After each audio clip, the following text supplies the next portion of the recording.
So hello everyone, कैसे हैं आप लोग। आई होप सभी ठीक होंगे। तो मैं आ चुका हूँ जयपुर के ऐतिहासिक किले में, जिसको नाहरगढ़ किला भी बोलते हैं। तो ये है नाहरगढ़ किला, और आज हम बात करेंगे कि इसको हॉन्टेड किले के भी नाम से क्यों जाना जाता था।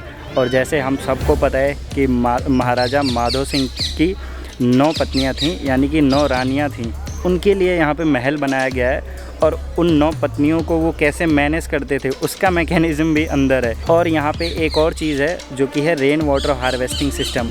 उसका क्या मैकेनिज़्म है, वो कैसे यहाँ पे काम करता है, किस तरीके से पानी लोग यूज़ करते थे पहले, वो भी यहाँ पे दिखाया गया है।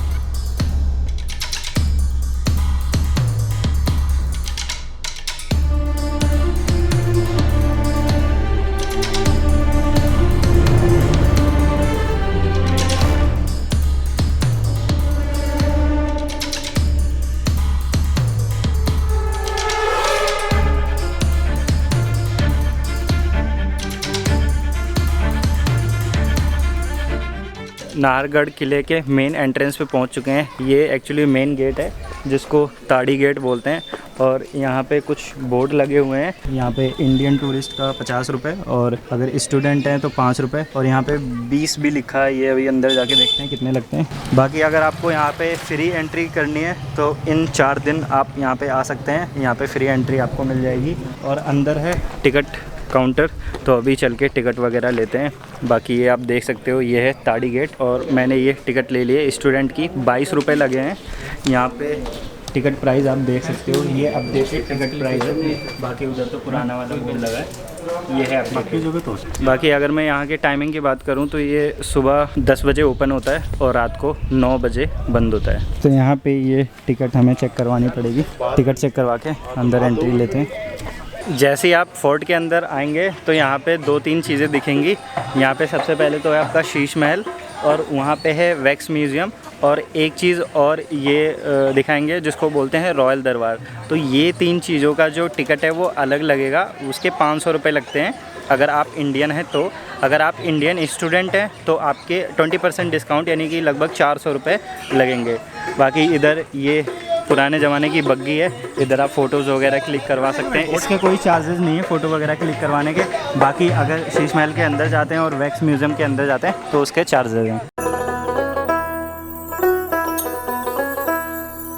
ये है फोर्ट के अंदर जाने का मेन रास्ता। ये मेन गेट है जिसको श्री माधवेंद्र भवन बोलते हैं। तो अभी यहाँ से एंटर करते हैं अंदर।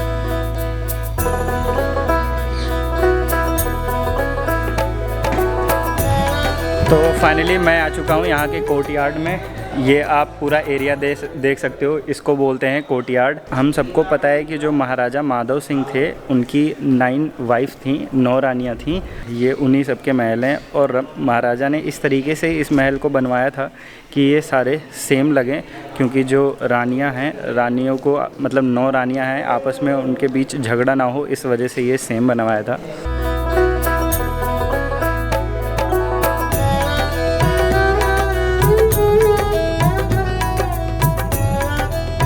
एक महल में राजा रहते थे और बाकी के जो महल हैं उसमें रानियां रहती थीं।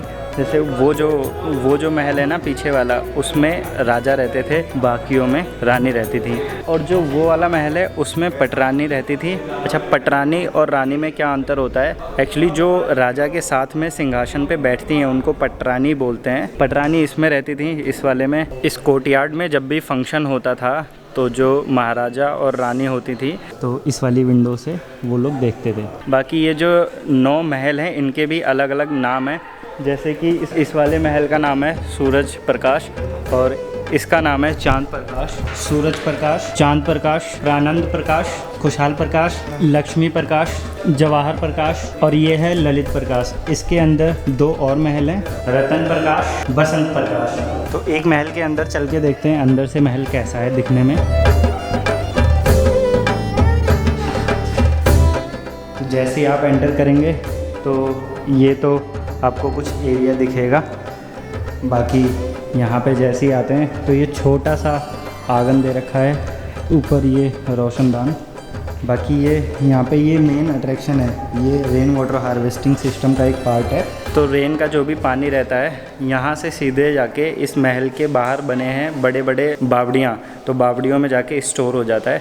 बाकी फिर यूज़ करते हैं उन पानियों को। बाकी ये है कि जितनी भी रानियाँ होती थी, रानी के साथ में एक दासी रहा करती थी, उनकी सर्वेंट, उनकी सेवक। ये है यहाँ का आंगन और ये सीढ़ियाँ हैं ऊपर जाने के लिए। और ये किचन दे रखा है एक्चुअली। तो रसोई के अंदर आप इस तरीके से देख सकते हैं।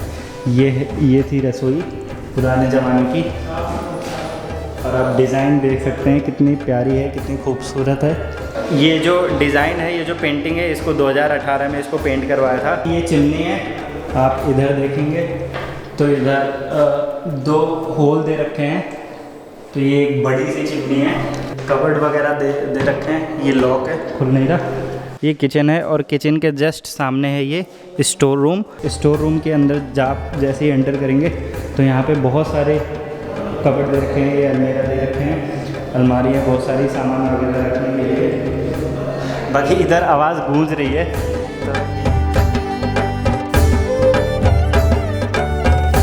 ये किचन है और किचन के जस्ट सामने है ये स्टोर रूम। और दासी का ये टॉयलेट है। ये दासी का टॉयलेट बंद है, ओपन नहीं है। बाकी इधर ये वाला, ये है रानी का टॉयलेट, ये ओपन है। तो अभी इसके अंदर जाके देखते हैं। तो ये था रानी का टॉयलेट। अब रानी का टॉयलेट देखते हैं किस तरीके से था। यहाँ तो काफ़ी ज़्यादा अंधेरा है। बाकी आप ये देख सकते हो, यहाँ पे ये गार्ड भैया हैं, इनसे मैंने हेल्प मांगी है तो ये दिखा रहे हैं फ्लैश वगैरह जला के। ये काफ़ी ज़्यादा गहरा है, उधर आपको होल भी दिख जाएगा। बाकी इधर रोशनी के लिए रोशनदान दे रखे हैं। बाकी इधर अभी तो बहुत ज़्यादा अंधेरा है, तो यहाँ पे लालटेन वगैरह लगाने का भी बुक दे रखा है। और यहाँ पे ये अटैच बाथरूम है, वो एक्चुअली है टॉयलेट और ये बाथरूम है ये। और यहाँ पे पानी निकलने के लिए रास्ता दे रखा है, इधर छोटा सा होल है। बाकी ये पुराने ज़माने में भी अटैच बाथरूम होते थे। और जैसे ही आप इधर आएंगे अंदर, ये मेन तो जो रानी है, रानी का ये रूम है, रानी का बेडरूम है। बाकी यहाँ पे रानी के साथ जो दासी रहती थी उनका ये रूम है। और इस साइड में है, यहाँ पे दासी का ड्रेसिंग रूम है। और जैसे ही आप रानी के बेडरूम में एंटर करेंगे तो इस तरीके का है कुछ रूम। और ये एक्चुअली रानी का ड्रेसिंग रूम है। और इस साइड देखेंगे तो ये रानी का स्टोर रूम है।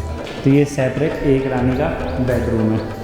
बाकी आप डिज़ाइनिंग वगैरह देख सकते हो किस तरीके से है। ये अलमारी दी गई है। इधर ये चिमनी है ताकि ठंडियों में ठंडक ना लगे ज़्यादा, रूम गर्म रहे। तो ये चिमनी अंडरग्राउंड है, ऊपर जाके निकल जाता है। बाकी आप पेंटिंग्स देख सकते हो, ये कबर्ड वगैरह दे रखे हैं।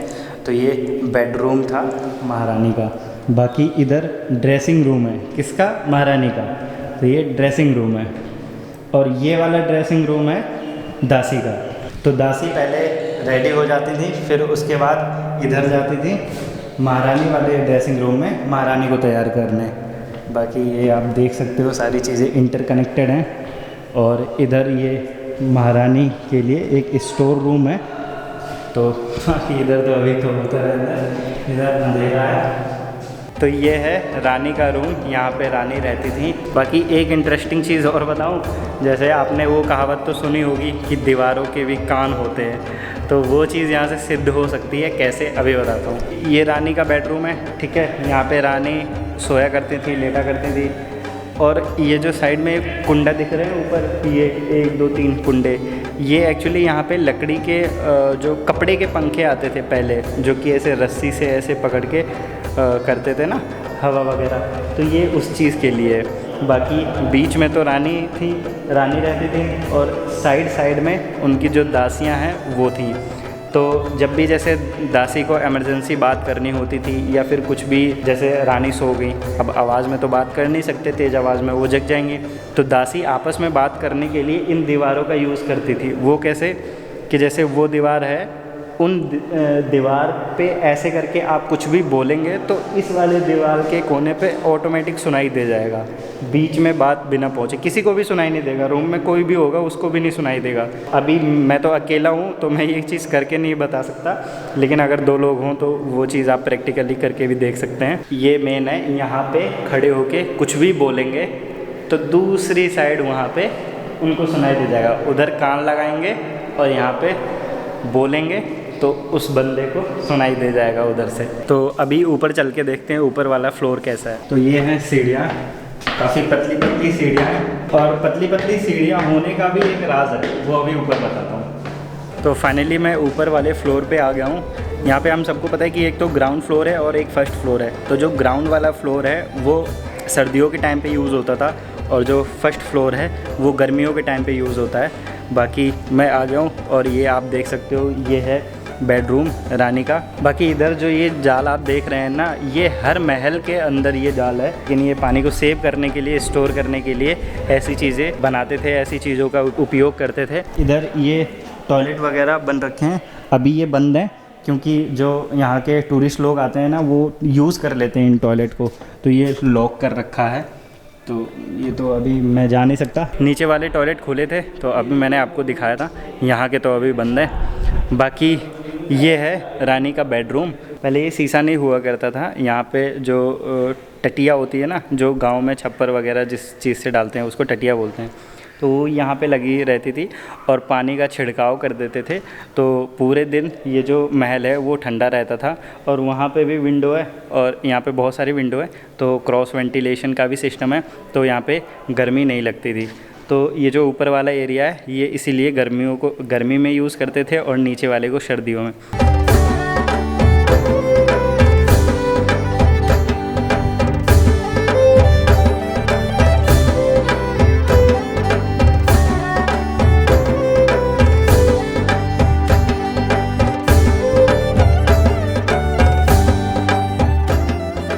बाकी दिखने में तो सब सेम है, बाकी थोड़ा सा डिज़ाइन वगैरह डिफरेंट है, बाकी तो सब सारी चीज़ें सेम है। यहाँ पर भी वही सेम चीज़ दे रखी है जो मैंने आपको नीचे बताई थी। इधर ये ड्रेसिंग रूम दे रखा है, ये है ड्रेसिंग रूम रानी का, ये आप देख सकते हो। इधर कबर्ड वगैरह है, डिज़ाइन है काफ़ी बढ़िया लग रही है मेरे को। ये भी बहुत पुराना मेरे को एग्जैक्टली नहीं पता कौन से ईयर का है, पर काफ़ी पुराना है। इधर ये विंडो है बाहर का व्यू लेने के लिए,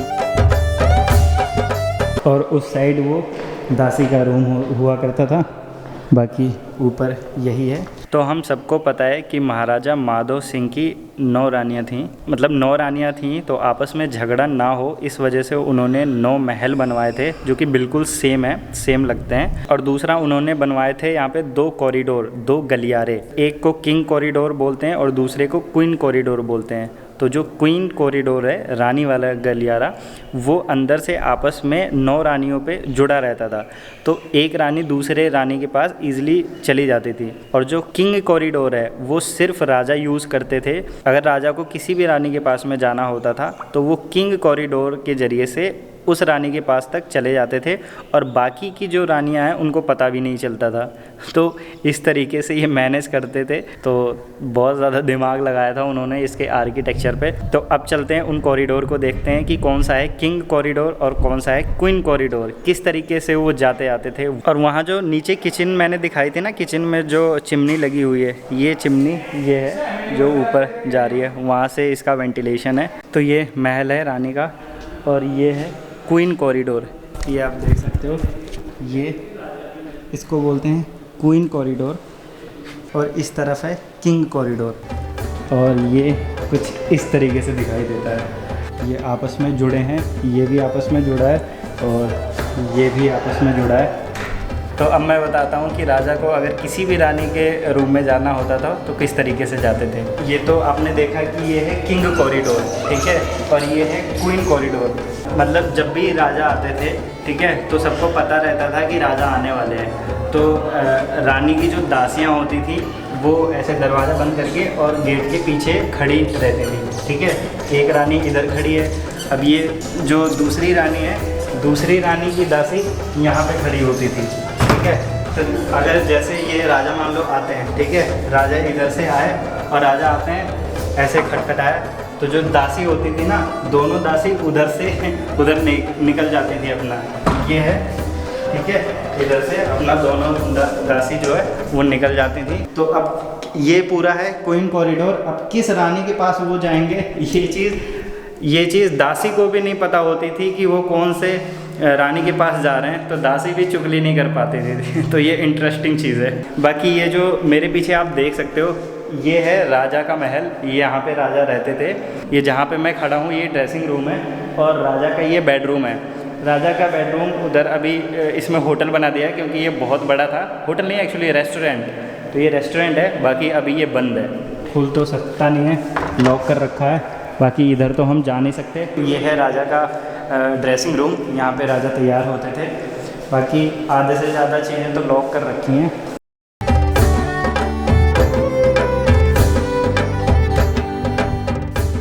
और यहाँ पे राजा बैठ के जो भी फंक्शन होते थे कोर्टयार्ड में वो देखते थे। यहाँ पे राजा, यहाँ से राजा देखते थे और उधर से उस वाली महल से पटरानी देखती थी, उस वाले से। और बाकी की जो रानियाँ हैं वो इन खिड़कियों से देखा करती थी जो भी फंक्शन होता है वो। ये लेफ़्ट रास्ता है और इधर राइट, तो वो इधर से भी जा सकते थे और वो इधर से भी जा सकते थे। किंग कॉरिडोर जाने का रास्ता। तो ये है गलियारा, यहाँ से चुपचाप चले जाते थे, किसी को पता भी नहीं चलता था। तो बाकी ये है राजा का। तो अब चलते हैं छत पे। छत पे देखते हैं किस तरीके से वहाँ का व्यू है। तो यहाँ पे पटरानी रहती थी। ये दो जो बेडरूम है, ये महल है, ये उन्हीं के हैं। एक ये और एक ये, दोनों ये पटरानी के हैं। ये पूरे महल में सिर्फ यहाँ पे ही पटरानी रहती थी और जो बाकी के महल हैं वहाँ पे रानी रहती थी। और बाकी के जो महल हैं वो सिंगल बेड के हैं, यानी कि 1 BHK के हैं, और ये डबल BHK है, यानी 2 बेडरूम है इधर। ये दोनों महल भी बाकियों महलों के तरह भी सेम ही हैं अंदर से देखने में, ये आप देख सकते हो। बाकी यहाँ पे जो ये पर्दे वगैरह लगे हैं ना पीछे, और यहाँ पे कुछ ये झाड़ू टाइप में पता नहीं क्या लग रखा है, ये एक्चुअली मॉडर्न आर्ट है और ये एडवर्टाइजमेंट के लिए लगाए गए हैं। तो इसलिए अभी ये बंद भी कर रखे हैं और टूरिस्ट लोगों के भी वजह से बंद कर रखे हैं, क्योंकि वो लोग अंदर जाके मतलब चीज़ों को डैमेज करते हैं, इस वजह से बंद कर रखा है ये सब। यहाँ पे लॉक लगा है, बहुत सारी चीज़ें अभी बंद हैं। तो अभी ऊपर चल रहे हैं और ये देखो, ये पतली पतली सीढ़ियाँ बनाई जाती थी पहले। पतली सीढ़ियाँ बनाने का भी रीज़न था, वो ये कि एक साथ ज़्यादा सैनिक ना आ पाएँ, और अगर सैनिक आते हैं तो उनको मतलब मार दिया जाए, जो भी दुश्मन वगैरह हैं वो। तो इस वजह से पतली सीढ़ियाँ बनाई जाती थी। तो मैं आ चुका हूँ ऊपर और यहाँ से जयपुर शहर का व्यू कुछ इस तरीके से दिखता है, शानदार नज़ारा। और ये जो ताल दिख रहा है ना, इसको बोलते हैं ताल कटोरा। और वहाँ पे है गोविंद देव जी का मंदिर, और ये गार्डन आपको दिख जाएगा। बाकी व्यू देखो कितना प्यारा है। बाकी ऊपर से ये जो सारे गुंबद है वो क्लियर दिख रहे हैं।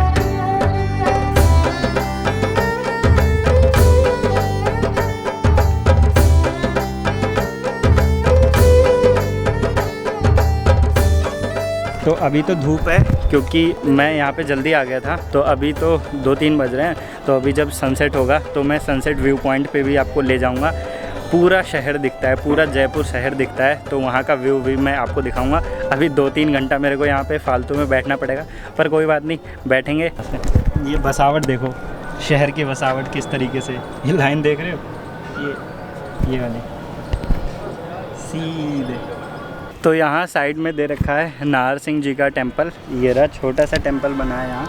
ये मंदिर में जाने के लिए नीचे से रास्ता है, अभी देखता हूँ अगर नीचे से रास्ता होगा तो नीचे जाऊँगा। बाकी ये है टेम्पल और यहाँ पूरा जयपुर शहर।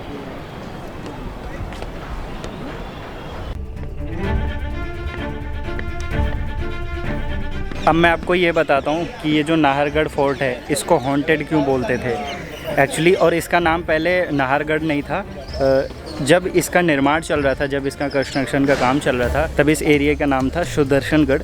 तो होता क्या था, काम तो चल ही रहा था निर्माण का। जैसे दिन में हमारे कारीगर थे वो काम वगैरह करके जाते थे और रात में पूरा काम टूटा हुआ मिलता था। मतलब अगले दिन आते थे तो देखते थे कि पूरा जो भी हमने काम किया है दिन भर में वो टूटा हुआ मिलता था। अब राजा इस चीज़ से परेशान हो गए कि मतलब ये कौन तोड़ जाता है बार बार, तो समझ में नहीं आ रहा कि कौन तोड़ के जाता था। तो 1-2 साल बाद क्या हुआ कि राजा जी के सपने में नरसिंह जी ने दर्शन दिए और उन्होंने बोला कि इसका नाम नाहर सिंह रखो। फिर उसके बाद इसका जगह का नाम नाहरगढ़ रखा और इस किले का नाम नाहरगढ़ फोर्ट रखा।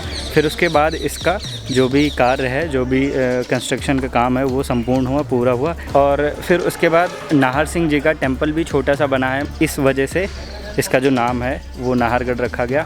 बाकी यही रीज़न है, इस वजह से इसको हॉन्टेड फोर्ट के नाम से भी जाना जाता था पहले। तो ये है नाहर सिंह जी का टेम्पल। इसका यहाँ पे छोटा सा मंदिर है, बाकी इसका जो मेन मंदिर है वो आगरा जयपुर वाले रोड पे बनाया है, तो आप वहाँ भी जाके दर्शन कर सकते हैं। और यहाँ पर भी इस महल में टोटल 3 बावड़ी हैं। एक तो ये छोटी वाली और एक ये है मिड रेंज वाली, और इससे भी बड़ी है वो बावड़ी थोड़ा सा दूर है यहाँ से, लेकिन वहाँ पे अभी नहीं जा रहा, वो थोड़ा सा दूर है। बाकी ये देख सकते हो, ये है बावड़ी। यहाँ पे पानी सेव होता था, स्टोर होता था। तो यहाँ पे जो बरसातों का पानी होता था वो इस तरीके से बहुत सारी नालियाँ बनी हैं, ये और भी बहुत सारी हैं। तो जो ये पानी है वो रिस कर आता था इस वाले टैंक में। इस तरीके के बहुत सारे टैंक हैं, एक ये टैंक है, एक उधर टैंक है। इसमें तो अभी बहुत ज़्यादा गंदगी भर रखी है। और यहाँ पे भी एक टैंक है। और फिर उसके बाद में यहाँ से इस टैंक में आता था और फिर यहाँ से इस वाले बावड़ी में ये स्टोर होता था पानी। इसमें मिट्टी वगैरह बैठ जाती थी। फिर उसके बाद वहाँ पे एक और टैंक है, फिर उसमें जाता था। और यहाँ छोटा सा एक मंदिर बना है हनुमान जी का, तो जय बजरंगबली। बाकी इधर देखो, ये है एक चैम्बर, ठीक है। इस वाले बावड़ी में से इधर पानी आता था। इसका जो वो है ना नाली, ये देखो क्लियर दिख नहीं पा रहा, अभी अंधेरा आ रहा है। एक्चुअली ये नाली भी ना ऊपर नीचे है, ठीक है।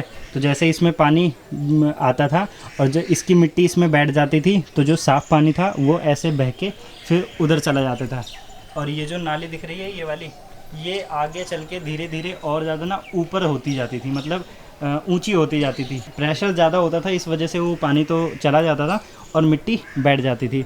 और फिर वहाँ जाके वो बड़ी बावड़ी है, वहाँ पे स्टोर होता था, तो फिर वहाँ से पानी वगैरह निकालते थे। इस तरीके से स्टेप बने हुए हैं, ये देख सकते हो, ताकि जैसे पानी स्टोर हो गया यहाँ पे और जो भी मिट्टी है वो इस स्टेप पे बैठ जाए और पानी साफ़ होता था, तो लोग यहाँ से जाके अपना पानी भर के चले आते थे।